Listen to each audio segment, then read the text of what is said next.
Hello बच्चों, चलिए प्रश्न को पढ़ते। इसमें लिखा कि प्रत्यावर्ती धारा परिपथ में लगे वैद्युत बल्ब के श्रेणी क्रम में एक चोक कुंडली एल जोड़ देने पर बल्ब का प्रकाश धीमा पड़ जाता है, क्यों? और बच्चों, यदि हम इसके श्रेणी क्रम में एक परिवर्ती संधारित्र सी भी जोड़ दें तो हम संधारित्र की धारिता को समायोजित करके बल्ब के प्रकाश की तीव्रता को पुनः बढ़ाकर पहले के बराबर कर सकते हैं। यह कैसे संभव है? इस दशा में एल व सी में क्या संबंध होगा बच्चों, ये हमें बताना है। तो चलिए बच्चों, इस प्रश्न की मूल अवधारणा को हम देख लेते हैं। बच्चों, इस प्रश्न की मूल अवधारणा में हम देख लेते हैं, कोई हमारा प्रत्यावर्ती धारा परिपथ है बच्चों, जिसमें प्रेरण कुंडली एल लगा है, और बच्चों संधारित्र की जिसकी धारिता सी है ये लगा है, और एक प्रतिरोधक जिसका प्रतिरोध बच्चों आर है, इस प्रकार से लगा है। और ये प्रत्यावर्ती धारा स्रोत वी से बच्चों इस प्रकार से जुड़ा हुआ है। तो बच्चों, यहाँ पर प्रत्यावर्ती धारा, जो बहने वाली प्रत्यावर्ती धारा वो आई है। तो बच्चों यहाँ पर देख लेते हैं परिपथ की प्रतिबाधा कितनी होती है बच्चों। तो प्रतिबाधा क्या होता है बच्चों, जो होता है कि परिपथ में धारा जो प्रवाहित हो रही है उसके मार्ग में जो अवरोध उत्पन्न होता है वही हमारी परिपथ की प्रतिबाधा कहलाती है। इसे हम जेड से प्रदर्शित करते हैं बच्चों। इसका मान होता है आर का वर्ग धन बच्चों एक्सएल ऋण एक्स सी का वर्ग। जहां पे बच्चों एक्सएल क्या है, ये प्रेरकीय प्रतिघात है, और एक्सएल का मान बच्चों है ओमेगा एल होता है। और बच्चों एक्स सी क्या है बच्चों, ये हमारा धारितीय प्रतिघात है, यानी कि संधारित्र के कारण उत्पन्न अवरोध।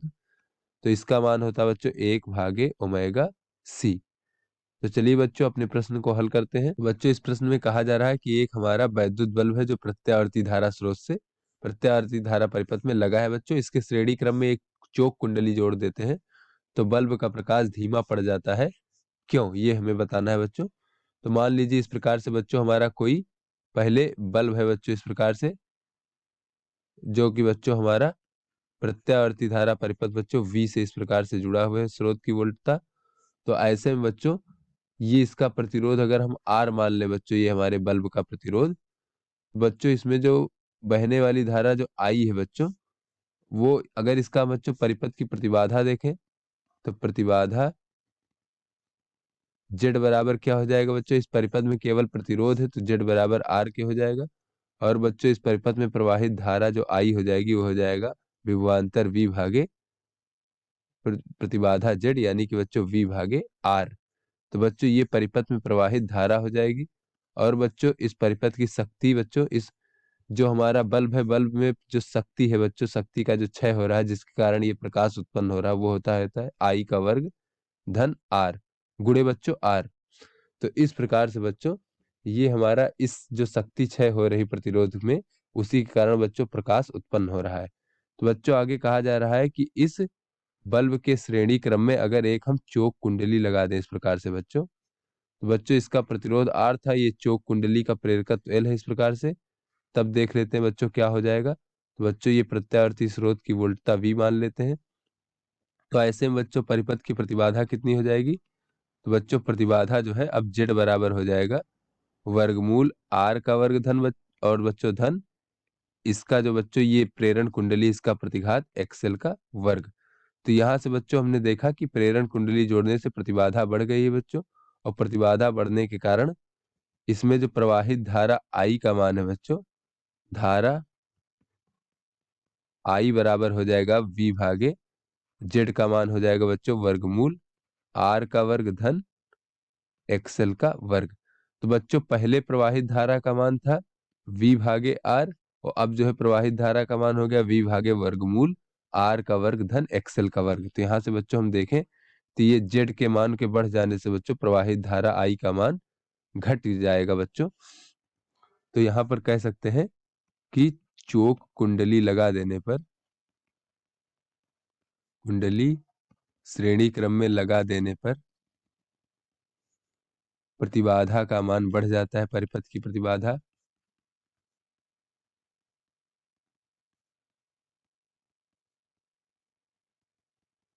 जिससे बच्चों जब प्रतिबाधा बढ़ जाएगी तो प्रवाहित धारा का मान कम हो जाएगा।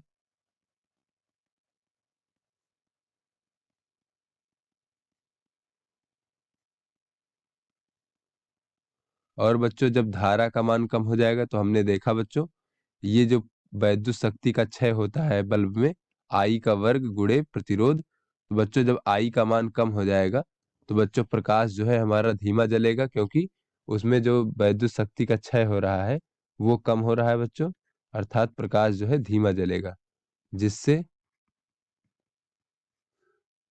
ये जो बच्चों बल्ब है, बल्ब का प्रकाश कम हो जाएगा। तो बच्चों ये कारण हमें समझ में आ गया। अब चलिए आगे प्रश्न को पढ़ते हैं। तो बच्चों आगे प्रश्न में कहा जा रहा है कि यदि हम इसके श्रेणी क्रम में एक परिवर्ती संधारित्र C भी जोड़ दें, तो हम संधारित्र की धारिता को समायोजित करके बल्ब के प्रकाश की तीव्रता को पुनः बढ़ाकर पहले के बराबर कर सकते हैं, यह कैसे संभव है? बच्चों चलिए देख लेते हैं कि यदि इसके श्रेणी क्रम में हम संधारित्र जोड़ दें बच्चों, यदि श्रेणी क्रम में संधारित्र जोड़ दें तो क्या हो जाएगा?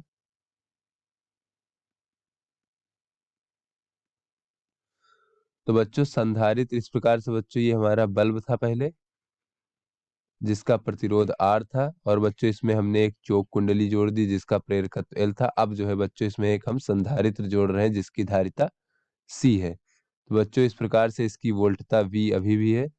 तो अब जो हो जाएगी बच्चों इसमें प्रवाहित धारा का मान क्या हो जाएगा, उससे पहले देख लेते हैं प्रतिबाधा क्या हो जाएगी बच्चों। तो इस समय बच्चों प्रतिबाधा Z बराबर हो जाएगा वर्गमूल R का वर्ग धन XL ऋण XC का वर्ग।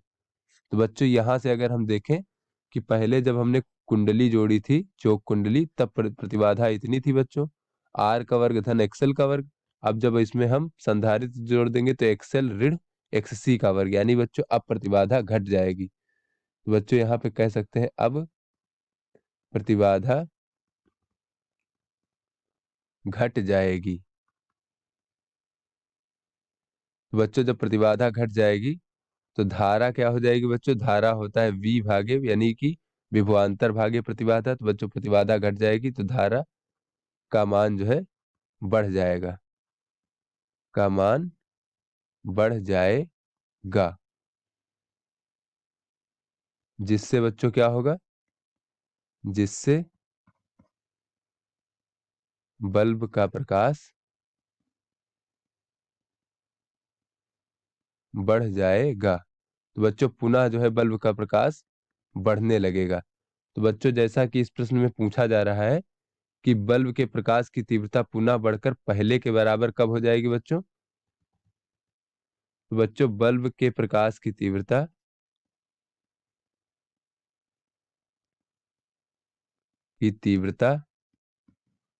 बढ़कर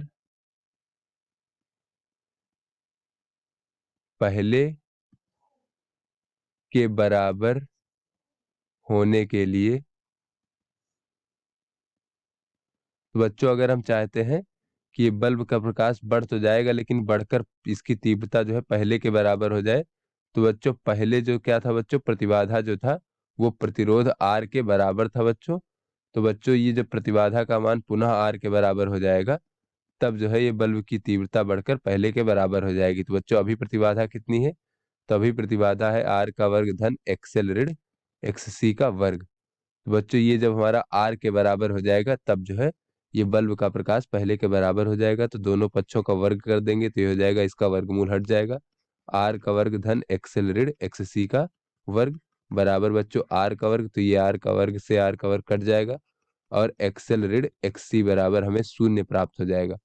तो यहाँ से बच्चों ये XL बराबर XC प्राप्त हो जाएगा। अर्थात बच्चों जब हमारा प्रेरकीय प्रतिघात और धारितीय प्रतिघात दोनों का मान समान हो जाएगा, तब जो है बच्चों हमारा ये जो प्रतिबाधा है वो R के बराबर हो जाएगी और प्रकाश की तीव्रता बढ़कर पहले के बराबर हो जाएगी।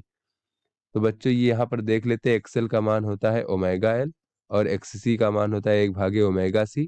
तो यहाँ से बच्चों हम कह सकते हैं ओमेगा का वर्ग बराबर 1 भागे LC, अर्थात बच्चों कोणीय आवृत्त ओमेगा बराबर 1 भागे वर्गमूल LC। तो बच्चों ये ओमेगा क्या है, ये प्रत्यावर्ती धारा की कोणीय आवृत्ति है।